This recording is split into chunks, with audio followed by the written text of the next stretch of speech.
June's jobs report came back a bit of a mixed bag. On the one hand, the U.S. economy added slightly more jobs than expected at 206,000. On the other hand, the unemployment rate ticked up to 4.1%. That's the first time unemployment's been above 4% since late 2021. Analysts had expected unemployment to stay at 4%.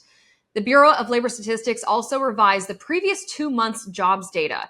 April was revised down by 57,000, while May was revised down by 54,000, a combined 111,000 fewer jobs over 2 months. Charles Schwab chief fixed income strategist Kathy Jones said the big downward revisions to April and May are the story. Job market is slowing down.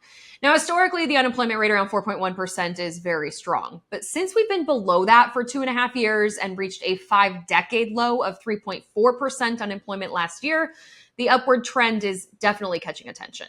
The Federal Reserve last projected unemployment would be at 4% for 2024 and 4.2% for 2025. So already exceeding that 2024 number makes a rate cut look all the more likely. The Fed is now projecting one rate cut this year, and the market is betting the Fed will hold steady for its July meeting and cut in September.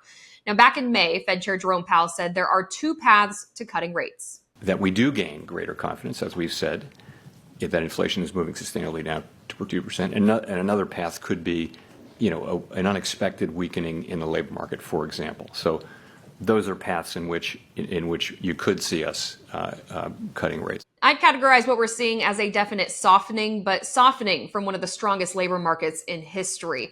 An unemployment rate between 4 and 5% is considered full employment, when a country's available labor is being used in the most efficient way.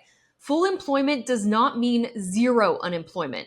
Economists believe there needs to be some level of unemployment to minimize inflation and to allow people to move between jobs, pursue education, or improve their skills. The idea of full employment is that people looking for full-time work should be able to find it, although it might not be their preferred job. But we are finding initial unemployment claims are trending up, and the number of people who are unemployed for more than half a year is also climbing. More than a fifth of the unemployed fall under that category, while the median amount of time people are unemployed is nearly 10 weeks. I'm Simone Del Rosario for Straight Arrow News.